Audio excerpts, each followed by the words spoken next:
L'actualité de cette édition sera marquée par une passation des charges entre les directeurs généraux sortants et entrants de Coris Banque Internationale Côte d'Ivoire qui s'est tenu récemment, un événement empreint de solennité et de reconnaissance. Et l'association des exportateurs de cajou de Côte d'Ivoire a tenu sa rencontre annuelle dans la commune de Port-Bouilly. Plus de détails dans ce journal.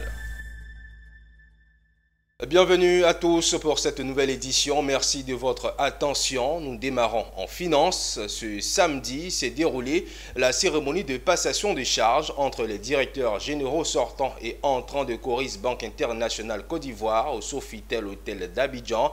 L'événement empreint de solennité et de reconnaissance a été marqué par la remise symbolique de présents au directeur général sortant en témoignage de son engagement et de ses réalisations aux commandes de l'institution financière. Le témoignage de Michel Brouille d'Ézéchiel Seri.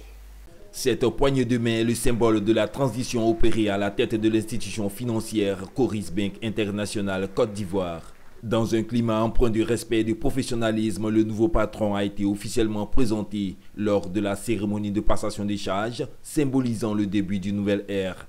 Le directeur général de Coris Holding a égrené quelques performances remarquables réalisées sous la direction du directeur général sortant, obtenues durant son mandat. Monsieur Mamadou Sanon a fait 7 ans ici en Côte d'Ivoire. Il a fait un excellent travail, ce qui lui a valu justement une promotion au sein du groupe, où il va continuer à travailler dans le développement du groupe à l'échelle continentale.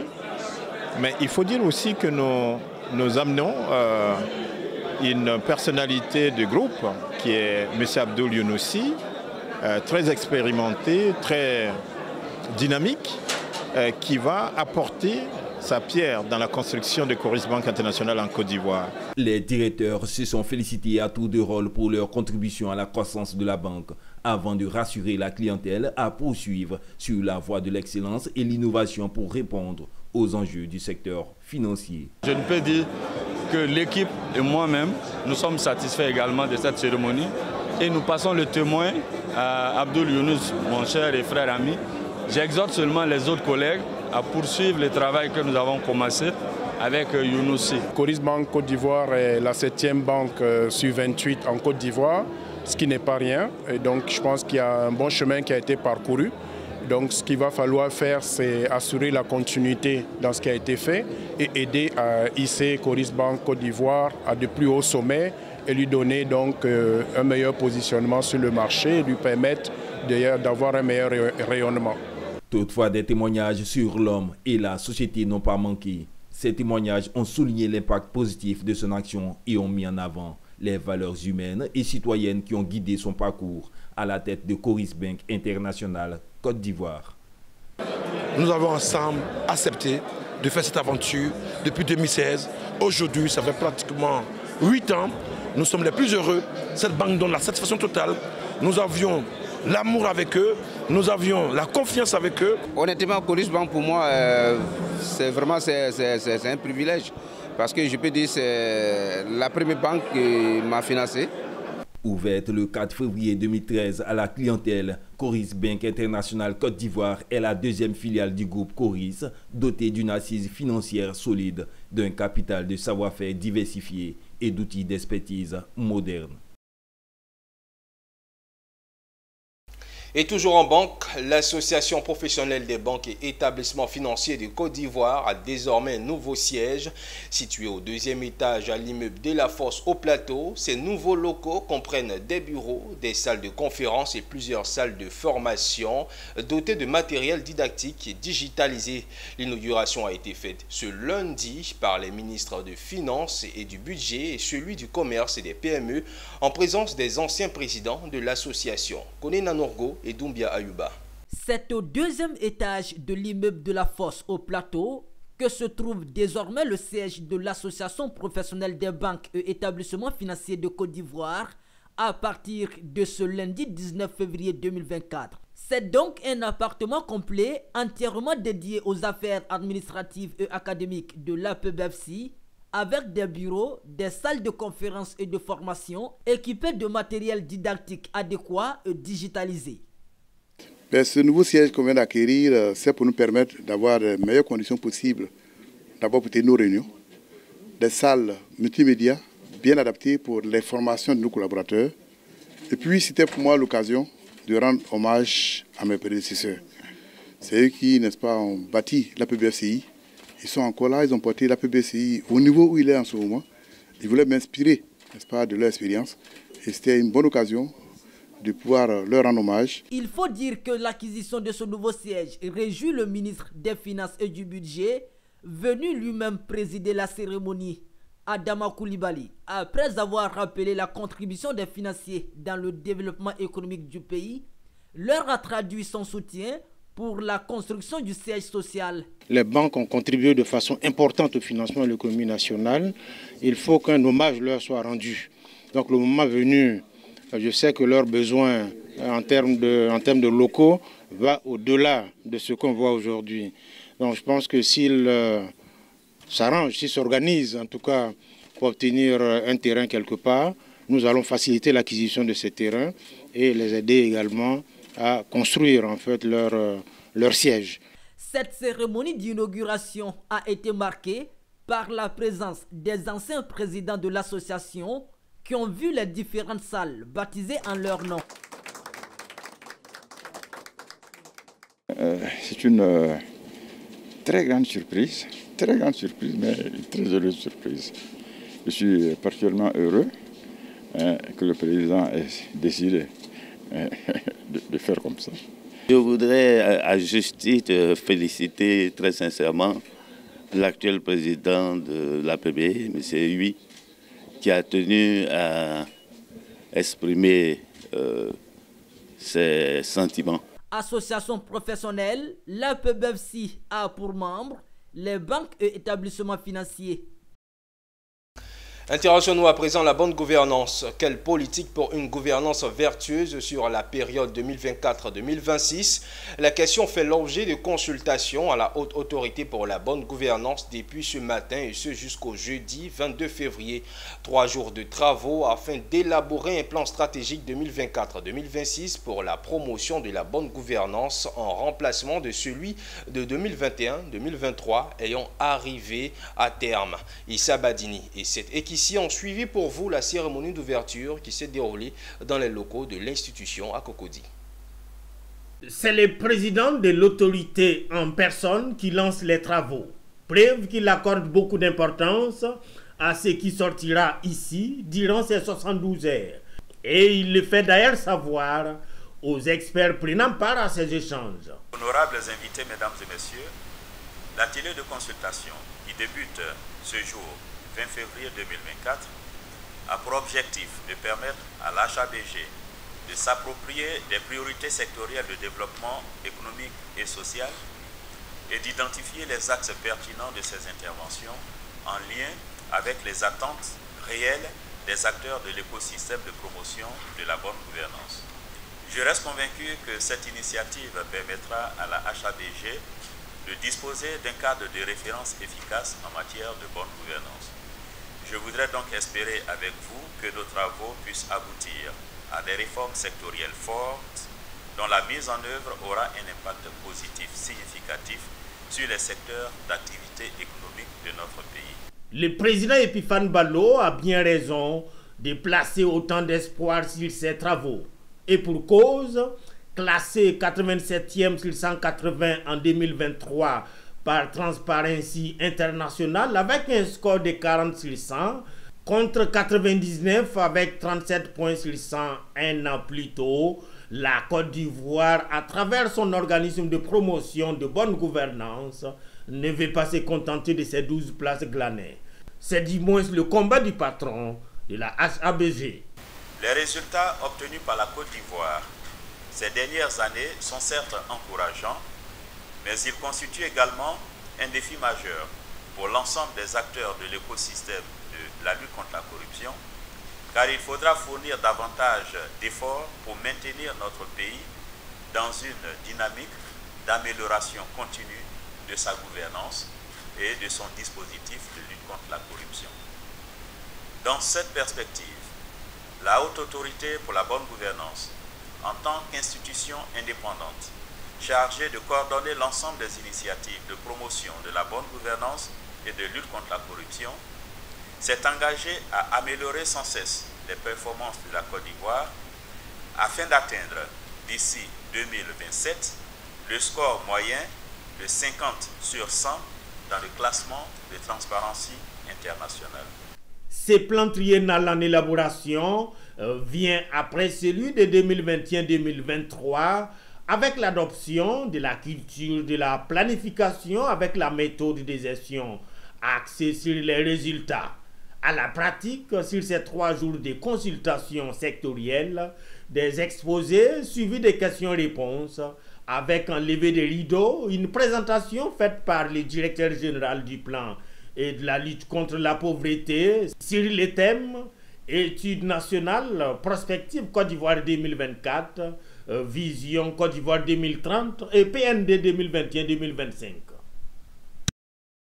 La Côte d'Ivoire se mobilise face au changement climatique avec des températures en hausse et des inondations plus fréquentes. Le pays a lancé le mardi dernier son projet novateur dénommé Transition bas carbone.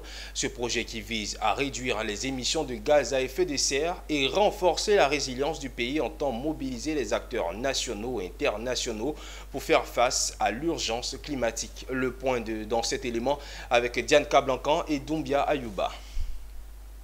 Le changement climatique est devenu un défi majeur à l'échelle mondiale et la Côte d'Ivoire n'échappe pas à ses effets. Avec des températures en hausse, des inondations plus fréquentes et une variabilité accrue des précipitations, le pays est confronté à des défis croissants. Pour faire face à cette situation, la Côte d'Ivoire a lancé le projet Transition bas carbone. Alors vous savez que la Côte d'Ivoire a pris des engagements vis-à-vis de la Convention. Alors, quand vous prenez des engagements, les pays sont amenés à mettre en place des dispositifs pour faire le suivi et rendre compte à la Convention sur les engagements qui ont été pris. Alors le projet, son objectif, c'est donc de faire en sorte que ces engagements qui ont été pris là soient suivis et qu'on rende compte au secrétariat de la Convention. Ce projet vise à réduire les émissions de gaz à effet de serre du pays et à renforcer sa résilience face aux impacts du changement climatique. Grâce à ce projet, la Côte d'Ivoire espère coordonner efficacement ses efforts climatiques, intégrer la stratégie nationale climat dans ses politiques sectorielles et sensibiliser les acteurs non étatiques à l'urgence de la situation. Cette lutte, c'est l'affaire de tous, notamment l'Union européenne et plusieurs institutions internationales. L'Union européenne est très attentive par rapport à tous les aspects environnement, soit l'Union européenne que les États membres, ça avec la stratégie Green Deal en Europe, voilà. Et comme on le fait en Europe, on veut aussi dans les pays partenaires comme la Côte d'Ivoire pouvoir participer, pouvoir contribuer à la lutte contre le réchauffement climatique. Donc on a une deuxième étape au-delà des formations et du renforcement de capacités sur les méthodes qui nous intéressent aujourd'hui. L'autre étape est de construire une architecture, un système national. Donc ça suppose de mobiliser des juristes parce qu'il y a des textes réglementaires à prendre. Donc la deuxième étape est plutôt sur la prise d'un texte réglementaire pour la mise en place de ce système national de MNV, comme on l'appelle.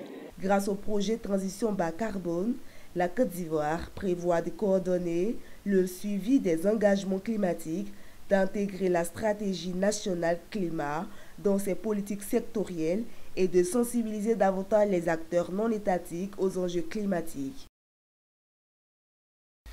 L'association des exportateurs de cajou de Côte d'Ivoire a tenu sa rencontre annuelle dans la commune de Port-Boué. Il s'est agi de la journée nationale des exportateurs de noix de cajou qui a sa 5e édition. Cette édition permettra aux parties prenantes nationales et internationales d'échanger sur des idées, des méthodes et des stratégies en vue de relever le défi de la filière et améliorer la qualité de la noix de cajou. Reportage. La tribune internationale pour la filière anacarde s'est ouverte et les acteurs clés de cette industrie sont réunis à Abidjan autour du thème « Durabilité de la filière anacarde, gage de compétitivité et de croissance de l'économie ivoirienne ». Une journée initiée par l'Association des exportateurs de cajou de Côte d'Ivoire. Notre objectif est de mieux nous positionner à l'effet de prendre toute notre place dans la croissance économique de la Côte d'Ivoire. Mesdames et messieurs, La noix de cajou constitue un bien précieux. En tant que l'un des principaux exportateurs mondiaux de la noix de cajou, nous avons la responsabilité de veiller à ce que cette ressource précieuse soit gérée de manière durable et bénéficie à l'ensemble de la population ivoirienne. La Côte d'Ivoire occupait en 2022 la première place des pays producteurs de noix de cajou brut avec une production de plus de 1 million de tonnes. Aujourd'hui, l'objectif est de poser les bases de la formalisation de la transformation locale. Il faut que nous ayons une expertise nationale locale et une main-d'œuvre qualifiée qui puisse compétir avec la main-d'œuvre des pays dévanciers dans le domaine de la transformation. Et c'est à cet effet que nous avons donc mis en place à Yamoussoukro notre centre de technologie de la transformation de l'anacarde. Que la noix de cajou connaisse une valeur ajoutée et donc vous voyez la prolifération des usines partout. Il y a également des plateformes qui ont été construites en vue de la transformation de la noix de cajou au niveau de certaines localités, à Korogo, à Bondoukou, à Séguéla, à Yamoussoukro. Cette 5e édition a rassemblé coopératives de producteurs, d'acheteurs, sociétés commerciales, d'exportation et de transformation à l'effet d'apporter leur contribution à la réussite de cette journée. Cette 5e édition nous permet encore de rentrer en contact avec nos clients et c'est vraiment une initiative à saluer. Et nous exhortons également le gouvernement à nous encourager avec de tels événements. La journée nationale des exportateurs de cajou de Côte d'Ivoire se tiendra sur 3 jours. Elle sera meublée par des panels et des échanges B2B. Plus de 2500 participants, de 50 experts et 30 entreprises de premier plan y sont attendus. Le magazine Les Rendez-vous de l'Environnement, produit et diffusé sur nos antennes, a pour objectif la sensibilisation des populations à la restauration du couvert forestier. Il a été officiellement lancé à Gécos Formation sur initiative du présentateur de cette émission et le directeur des écoles. L'objectif est d'inviter les étudiants à un comportement éco-citoyen et les emmener à contribuer à la restauration de la forêt en Côte d'Ivoire. Une minute de silence pour professeur Laurent Ake-Assi, ex-professeur de botanique à l'université d'Abidjan, et Goblé Légou, gardien de la forêt sacrée de Zikisso, de grands protecteurs de la forêt ivoirienne qui ne sont plus de ce monde. Je l'ai récolté dans la région de Soubré. Je l'ai envoyé en Belgique à un spécialiste de cette famille-là. Et il m'a écrit pour me dire que l'espèce est nouvelle et qu'il veut me la dédier si je suis d'accord. J'ai dit, moi je n'ai pas d'inconvénient. Donc la plante a été décrite et elle m'a été dédiée en 1975 sous le nom de Crotonogynopsis Ake-Assi. Ici nous sommes ce qu'on appelle en français le lieu sacré. En français, le lieu ici, c'est un lieu sacré? Voilà. Le lieu du sacré. Donc, chez nous, le mot qui correspond, c'est Djir. Djir. C'est la maison de Dieu.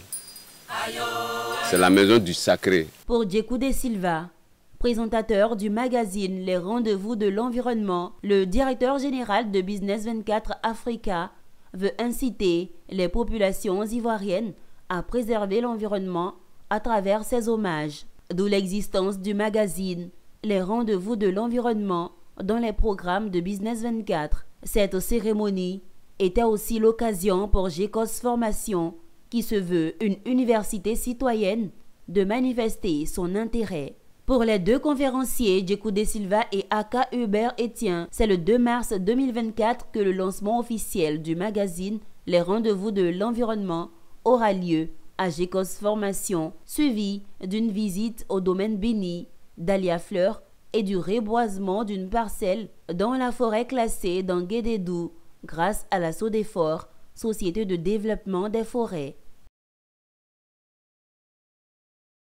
Ouvrons un chapitre sport et santé. Une session de fitness a rassemblé la communauté CEDEAO en Côte d'Ivoire.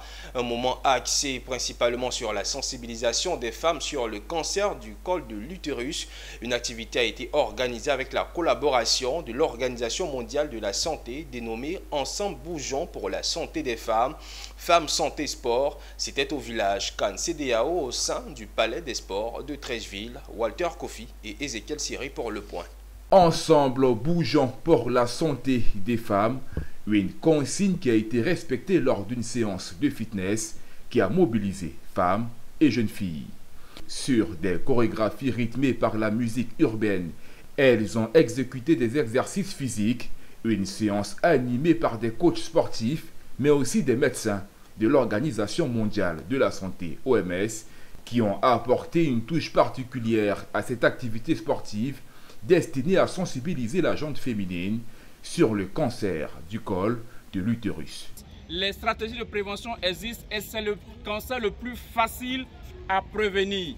Pourquoi? Parce que ce cancer est dû à une infection. Qui parle d'infection parle de contact et cette transmission se fait en général lors des rapports sexuels, avec ou sans pénétration. Ce virus s'appelle HPV. Cette matinale sportive est une initiative de la communauté de la CEDEAO en Côte d'Ivoire, une journée qui rentre dans le cadre de ces activités du village Cannes CEDEAO, tenue au sein du Palais des Sports de Treichville. Je voudrais déjà dire que ce n'est pas la première. Dans le cadre des activités quotidiennes du village, nous avons des séances de fitness. Celle d'aujourd'hui est particulière dans la mesure où elle s'inscrit dans le cadre de la campagne de lutte contre le cancer du col de l'utérus. Nous avons fait une séance de fitness qui a été suivie d'une sensibilisation sur la même thématique pour attirer l'attention des femmes et des hommes que c'est ensemble que nous pouvons vaincre le cancer en faisant des dépistages précoces et aussi en faisant vacciner nos jeunes filles âgées de 9 à 14 ans. En Côte d'Ivoire, plus de 17 300 nouveaux cas de cancer sont dépistés chaque année. Ce fléau représente plus de la moitié de la charge du cancer chez les femmes. Les raisons de ce tableau sont la méconnaissance de la maladie et l'accès limité aux services de dépistage.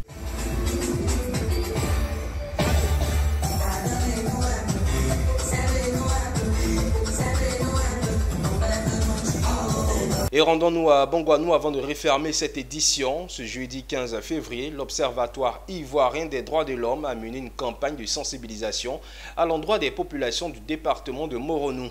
Cet événement avait pour but de contribuer à la construction d'un climat apaisé en Côte d'Ivoire et d'une population fortement impliquée et engagée à la promotion citoyenne du leadership féminin. Le reportage est signé Richard Akeke dans un commentaire de Michel Brault. Les populations du village d'Akobokabo, à 22 km de Bongouanou dans le Moronou, étaient face à l'Observatoire ivoirien des droits de l'homme. L'institution voulait transmettre un message aux administrés à travers le projet de prévention de la violence par la promotion de l'engagement citoyen et du leadership féminin. Celui de favoriser la participation active des citoyens et promouvoir un leadership féminin garant d'une cohésion sociale réussie. Ils étaient 150 jeunes leaders communautaires de Kotobi, Bongouanou et Mbato impactés par ce projet et 75 femmes instruites sur les questions d'autonomisation, d'engagement citoyen et de leadership féminin. L'intérêt de ce projet, c'est de prévenir la violence, motiver les femmes à être beaucoup plus engagées dans les communautés, motiver les femmes à une indépendance financière, une indépendance économique, motiver les jeunes à être engagés au sein de leur société. Je suis très contente, très heureuse de pouvoir bénéficier à cette formation-là parce que ça m'a apporté déjà un plus et ça a fait que mon commerce avance. Le gouvernement canadien, à travers son ambassadeur, a soutenu cette initiative. Il encourage les femmes à occuper des postes de leadership et participer aux prises de décisions pour un environnement égalitaire et pacifique. Pour qu'il y ait un développement durable, nous devons nous écouter les uns les autres, se faire suffisamment confiance pour se réunir, travailler ensemble et collaborer à la réalisation de nos objectifs communs. Nous avons pris bonne note de vos doléances, nous avons pris bonne note des besoins qui ont été manifestés Et sachez que le Canada a été, est et sera avec vous. Le projet de prévention de la violence par la promotion de l'engagement citoyen et du leadership féminin mis en œuvre par l'OIDH vient contribuer à consolider la cohésion sociale par la prévention des conflits communautaires. Il bénéficie à ce jour de l'appui financier du Fonds canadien d'initiative locale. En image à présent, la Société des pétroles du Sénégal a signé une convention de partenariat avec le Bureau opérationnel du suivi du plan Sénégal émergent portant sur la construction d'une usine d'engrais d'un coût total de 600 milliards de francs CFA cofinancée par le gouvernement et des partenaires privés. Cette nouvelle usine sera installée sur un site basé dans la région de Thiès. Au Sénégal, la consommation apparente en engrais a été estimée à 204 000 tonnes en 2020 par le Centre international de développement des engrais. Au Zimbabwe, deux compagnies prévoient des investissements de 6,94 milliards de dollars et de 1,4 milliard de dollars dans le secteur minier. Le secteur minier reste celui qui attire le plus d'investissements au Zimbabwe, aussi bien en matière de licences délivrées qu'en considérant la valeur des investissements prévus. Rappelons que le Zimbabwe est le premier producteur africain de lithium et dispose des troisièmes plus grandes réserves mondiales de platine et est un important producteur d'or en Afrique australe. Et merci d'avoir suivi cette édition. Restez en notre compagnie. Le programme se poursuit sur Business 24 Africa.